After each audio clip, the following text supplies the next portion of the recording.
The smell hit him first. Not rot, not quite. Something older than death, but not yet gone. Like the breath of a forgotten cellar, or the back of a prayer book that hadn't been opened in years. Dust and dried blood, soaked into grain. Elias Cole stepped through the leaning doorway of the old granary with his shotgun loose in hand, the barrel down, his fingers curled more from habit than intent. The air inside was thick, unmoving, like it had forgotten how to carry sound. The mid-morning sun cut through a broken slat above, catching dust motes that hovered like suspended ash. He paused, stilled. A shape, slumped against a post, legs bent wrong, hair matted with filth and straw. She was bound at the wrists with wire, the kind used for fencing. One strand twisted around the beam behind her. Her boots were gone. One foot bled from a long, deep split along the arch. Dried crimson stained the dirt beneath her. She wasn't dead. Elias crouched, his knees cracking loud in the silence. The girl's breath fluttered, barely there. Lips cracked, skin gray from cold or blood loss. But her eyes, when they opened, they locked on him like a hawk spotting something in the grass. He took one step, then another. He didn't speak. Words had no place here. Not in the dust, not with the way she looked at him like he was another ghost in a place full of them. Instead, he took out his pocket knife, flicked it open with a thumb worn smooth by time, and reached for the wire. She flinched. His hand stopped. He let her see his face, the weathered lines, the beard gone to white, the eyes tired but still watching. "I ain't here to hurt you," he said, though his voice was dry enough to crack. No answer. He cut the wire. Slow, deliberate. She didn't cry out, even when it tugged at scabbed over skin, even when her arms slumped down and she bit her lip until it bled. That's when he saw it. Along the inside of her left arm, just above the wrist, carved in skin and still weeping blood. She knew their sin. Each letter was jagged, angry, carved by hand with something cruel and dull. Elias stared at it like a preacher stares at fire come down from heaven. A tremble ran up his spine. Not from fear, from recognition. He'd buried a woman once with a mark just as hateful carved into her back. Not words, just slashes. 3 of them. His wife. That had been 10 winters ago, maybe 11. Time was a slow dripping poison in the desert. It dulled things. Faces, voices, but not pain. That stayed sharp. He reached under her shoulders and lifted her, light, too light, like carrying a sack of dead birds. Her head rolled against his chest, but she didn't protest. She was past protesting. Outside, the sun was a white sheet nailed to the sky. The cabin wasn't far. 2 ridges over, an hour's walk. He carried her like something sacred. Not because she was innocent, but because someone wanted her gone. And in the West, that usually meant she had something worth saving. The final line stilled in Elias's chest, like a prayer unspoken. She knew their sin, and now so did he. The girl wouldn't speak.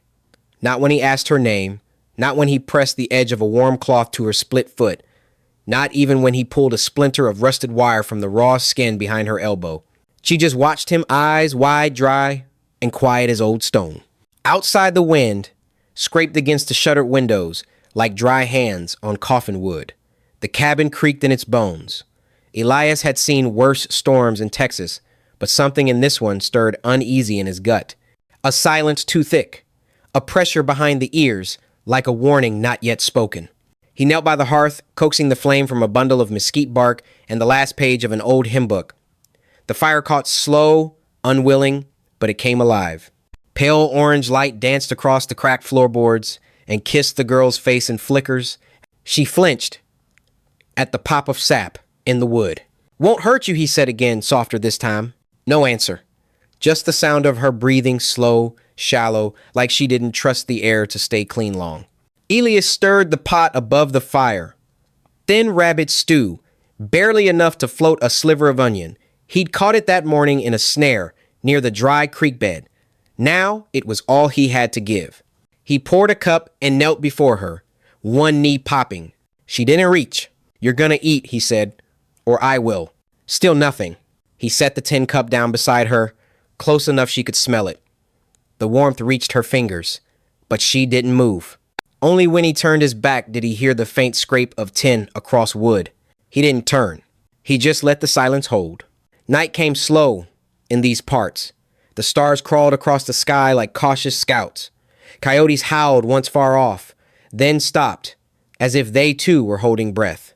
Elias sat in his rocker near the window, shotgun across his lap, boots muddy, soul heavier. He watched the girl curled on the cot, a blanket draped over her like a shroud.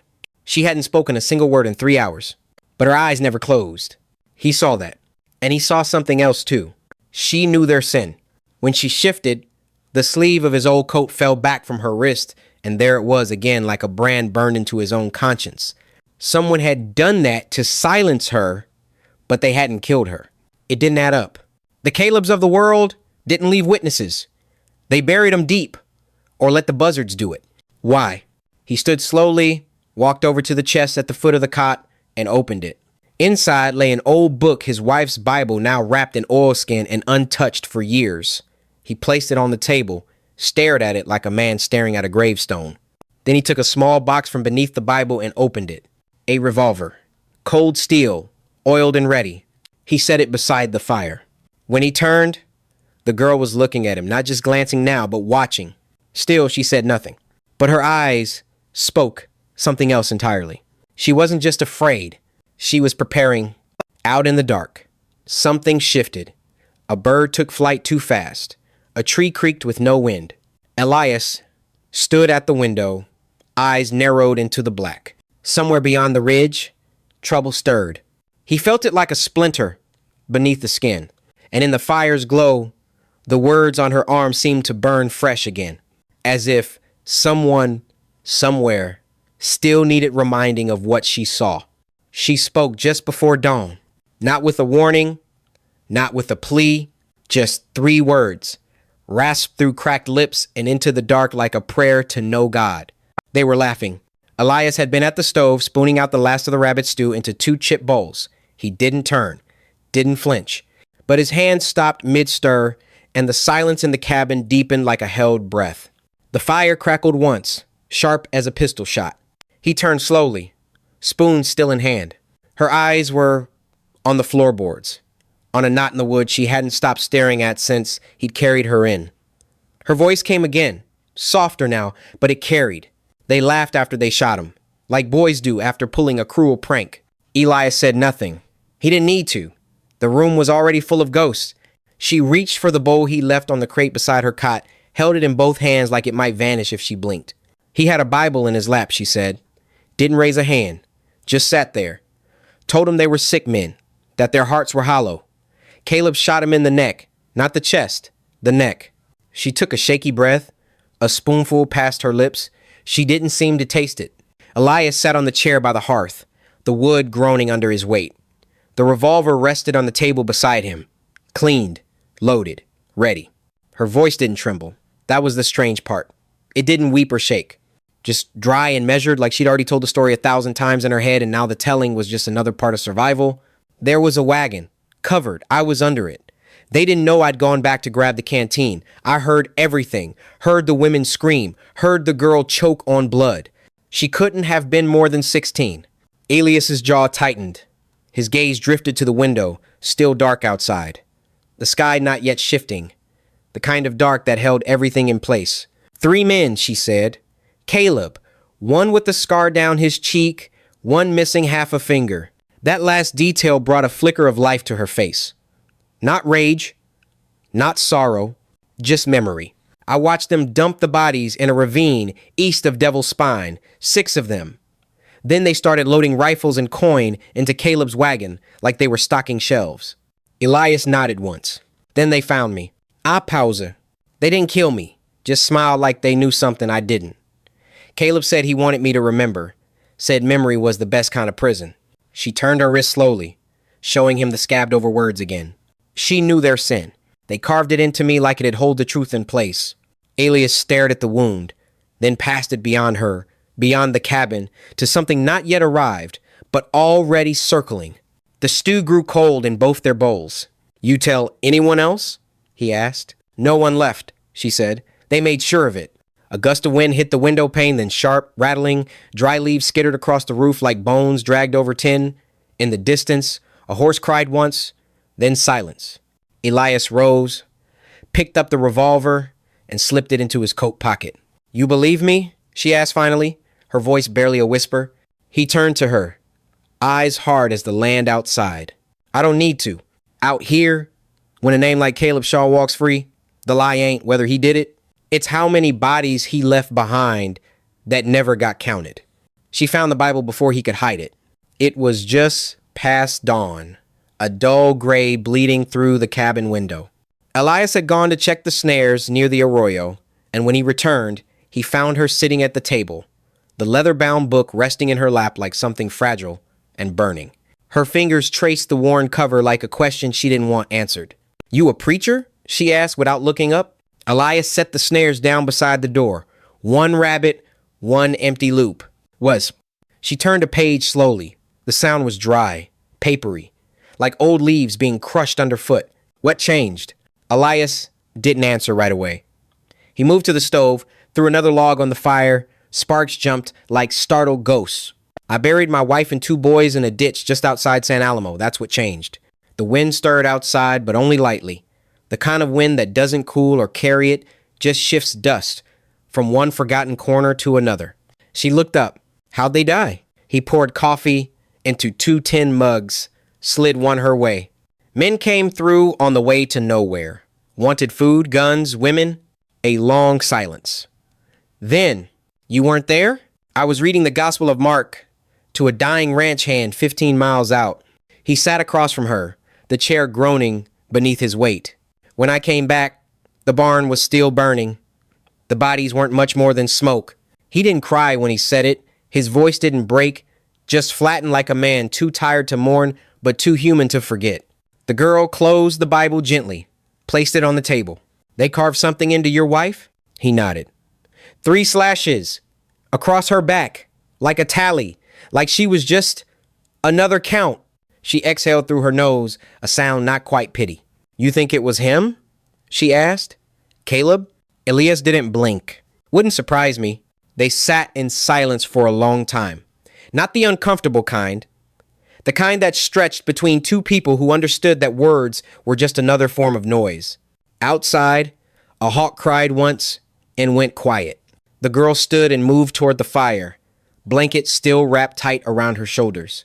"You still believe?" she asked. "In God?" Elias stared into the flames like a man reading some other scripture. "I believe he ain't come around these parts in a long time." She nodded, not in agreement, but in recognition. "Maybe he's scared." Elias gave a soft grunt. "If he's got sense, he ought to be." That night, after she'd gone to sleep, Elias stepped out onto the porch. The wind was dry and mean. The stars above didn't twinkle, they just watched, cold and still. He looked out toward the ridgeline, where the land broke into jagged teeth. Something out there moved, but not close, not yet. A shadow against a darker shadow. He didn't reach for the rifle. Not tonight. He just stood there, letting the wind coat him in silence. And in that silence, he wondered if judgment came only after death, or if, out here, men like him had to carry it on their backs while still breathing. The first sign was the rabbit skinned and strung up wrong. Elias found it hanging from a cedar limb near his trap line, chest slit open, the meat left to spoil. Not the work of a predator, not a man hungry either. This was message work. He studied the ground. No boot prints, just wind-smeared impressions, broken twigs, and a single heel mark that stopped short like someone had stood there, waiting, then vanished back into the brush. He took the rabbit down, buried it under stones, and didn't speak a word on the way back to the cabin. But something in his gait had changed. Slower, heavier, like a man walking uphill with more than weight on his shoulders. The girl was sitting on the porch, sharpening a rusted knife with the edge of a horseshoe nail. Her grip wasn't right. Her eyes were... She looked up as he approached. Something wrong? Elias opened the door without answering, stepped inside, and unlatched the chest at the foot of his cot. She followed him in, silent as shadow. He pulled out a cloth-wrapped bundle, set it on the table, and unrolled it. A long-barreled Winchester. Scarred stock, cold iron. The girl stared at it, then at him. You ever use that? Elias didn't look up. Not since my boys died. He checked the action, thumbed the lever slow. The click echoed in the room like the tick of an old clock restarting. I think it's time I remembered how. They spent the day in silence, preparing. She gathered water from the creek. He chopped mesquite wood until his palms split. She patched a hole in the shutter. He counted bullets. At sundown, he took her out back and handed her the knife. Show me, he said. She held it too tight, blade angled wrong. He adjusted her fingers gently, like he was handling something delicate, not because she was, but because the last time he taught someone to fight, it had been his youngest boy with a stick in a churchyard. Don't grip like you're scared of it, he said. Grip like you own it. She nodded, then lunged, clumsy, but committed. He sidestepped, tapped her shoulder. Again. By the 5th time, she cut air sharp. By the 7th, he saw it in her eyes. Not fear, not rage, purpose. That night, they sat by the fire, the rifle leaning against the wall beside Elias, the knife tucked under her blanket. Neither of them spoke for a long while. Then she said, "They're coming, aren't they?" Elias sipped his coffee, stared into the orange glow. Not tonight, but soon. A coyote howled in the dark. Another answered closer this time. She pulled the blanket tighter. If they come, I ain't running. He nodded. Didn't figure you would. She looked at him, eyes reflecting firelight and something harder beneath it. You think we got a chance? Elias set his tin cup down slow. In the West, he said, a chance is the best a soul can ask for. Outside, the wind picked up. The sand whispered against the walls like it was trying to speak through wood. Elias stood and checked the lock on the door. Then he checked it again. Somewhere beyond the ridgeline, the men who carved her arm were stirring, and this time they wouldn't leave a message. They'd come to erase one. It started with the crows, 3 of them, circling wide over the ridgeline come morning, no sound, just their black wings slicing the sky. Elias watched them from the porch, one boot propped on the step, his rifle balanced across his knees. The sky was the color of old bone, and the air tasted like flint-sharp, dry, metallic. Something in his chest tightened. The girl stepped out behind him, tying her hair back with a strip of torn cloth. She didn't ask what he saw. She didn't need to. She saw it too, the way the wind shifted, dragging dust behind it like a curtain pulled too slow. A signal. They're close, she said. He nodded. How many? Can't say yet. But the land spooked. She sat beside him, her knife in her lap, eyes narrowed at the far ridge. They waited.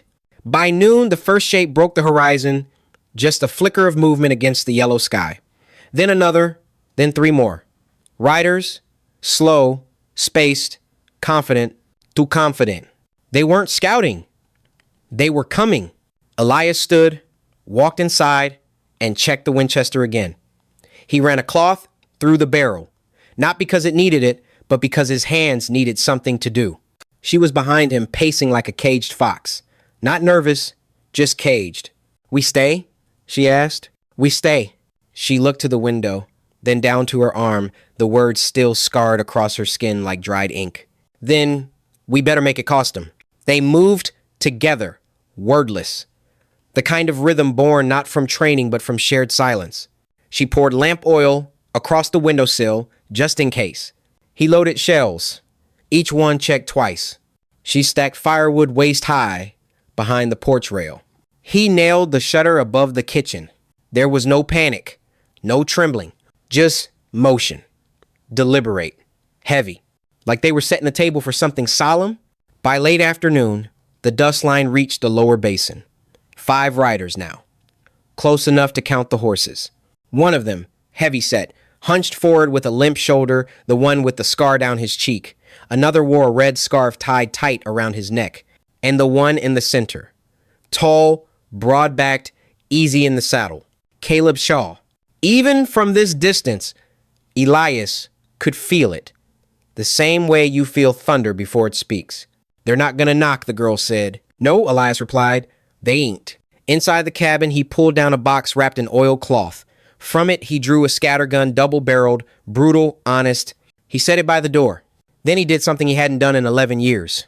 He pulled his wife's Bible from beneath the cot and opened it to the page she dog-eared long ago. Ecclesiastes, chapter 3, a time to kill and a time to heal, a time to break down and a time to build up. He didn't speak the words, but he read them, and he let them sit. The sun dipped low. The dust hung thick.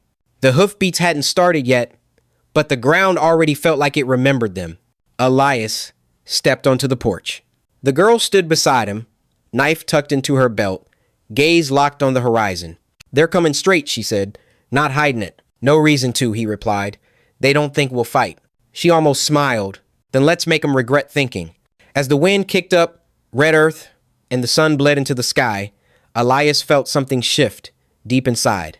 Not hope, not fear, but the slow, grim certainty that some prayers were meant to be answered with gunfire. They came just after sundown. The first hoofbeat cracked like bone against dry rock, then another. Then the creak of leather, slow and deliberate, as 5 horses pushed through the haze of red dusk. Inside the cabin, Elias stood by the door, shotgun in hand, breath low and measured. The girl crouched behind the stove, fingers wrapped around the knife hilt. Her lips moved, but no words came out. Just a breathless rhythm. Inhale, hold, exhale, hold again. The wind had died. No rustle in the brush, no howl from the canyon. Just dust, thick and floating like old smoke. Elias moved first. He opened the door slow, let it creak once, let them hear it. A step onto the porch. Then another. The boards gave way under his boots, groaning from years of wear. He didn't flinch. 3 of them dismounted. The one in the center stayed on his horse. Broad shoulders, black hat, a smirk beneath the shadow. Caleb Shaw.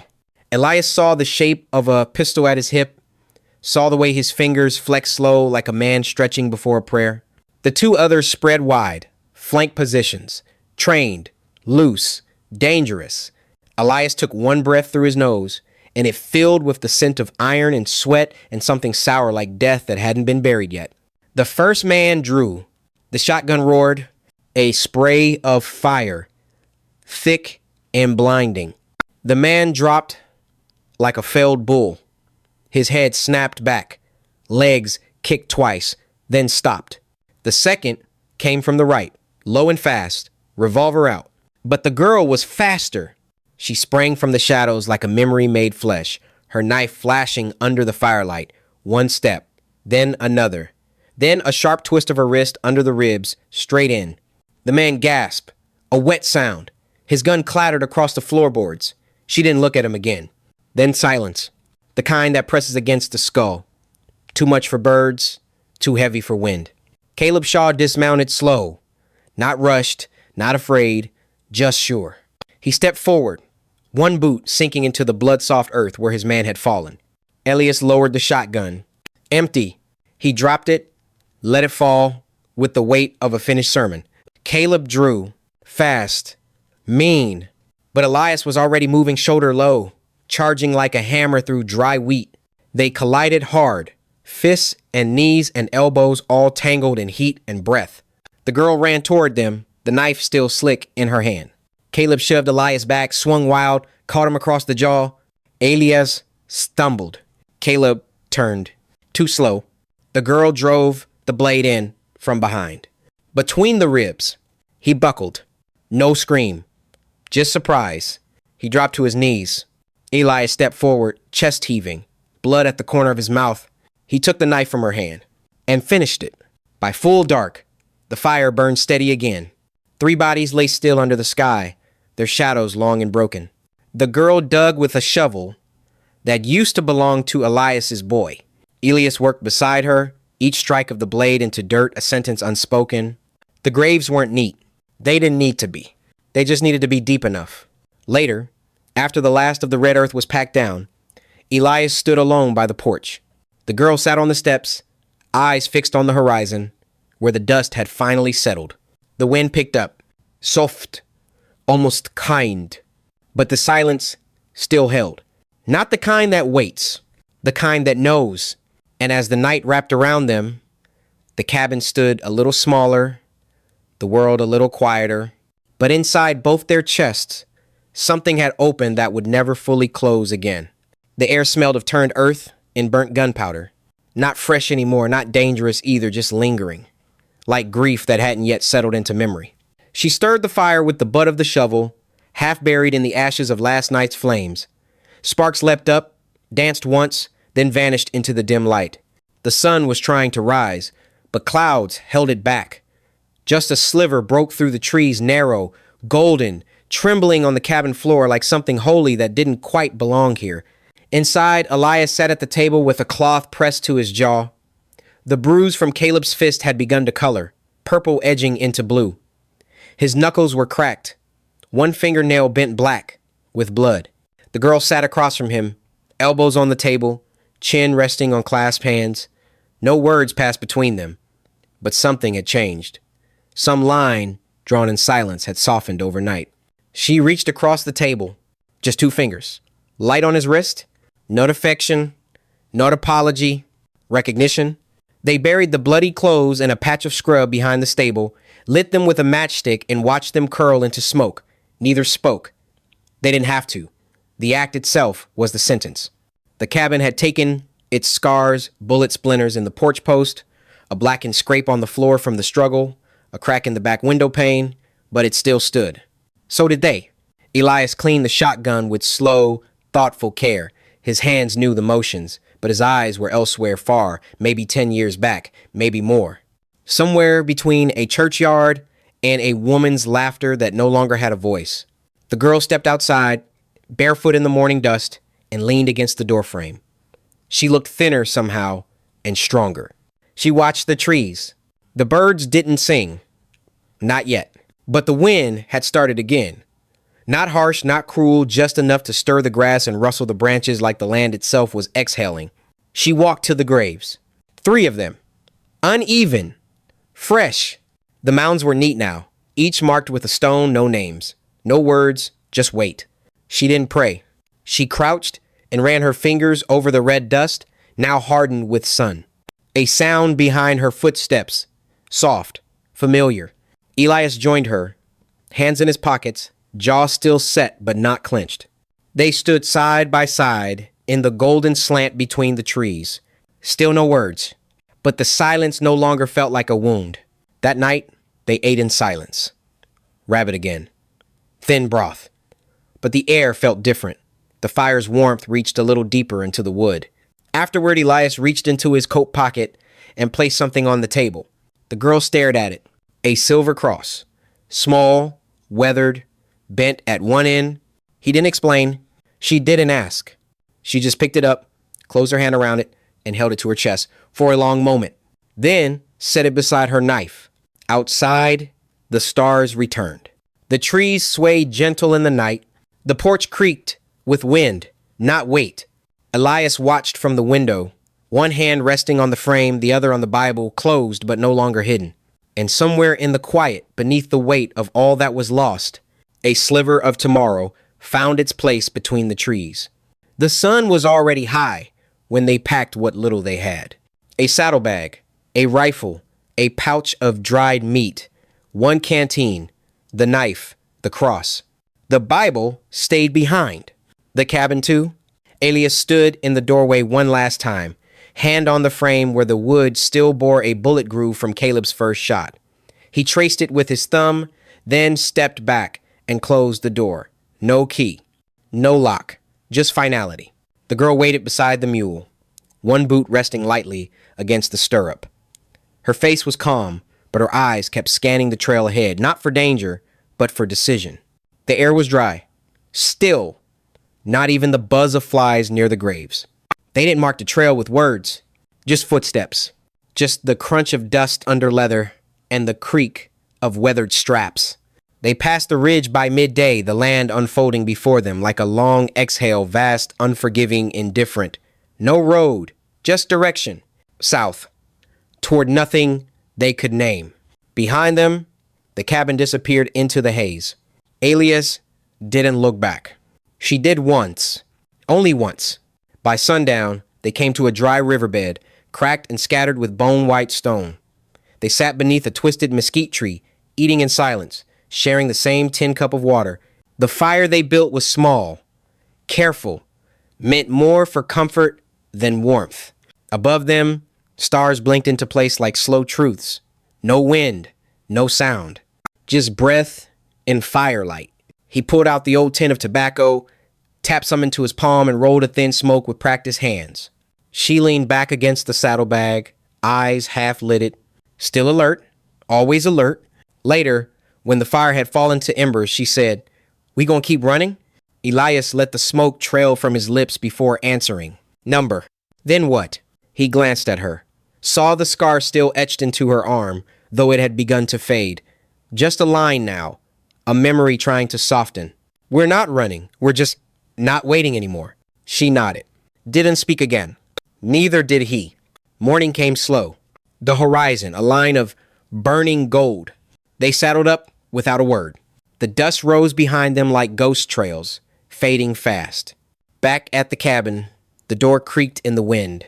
One shutter swung loose, tapping against the wall like a hand trying to be remembered. Inside, the ashes in the hearth cooled. The 3 graves behind the shed sat untouched. And carved into the back of the porch post, shallow and crude, were 5 words cut by knife tip, fresh and uneven. She knew their sin. Now the land did too.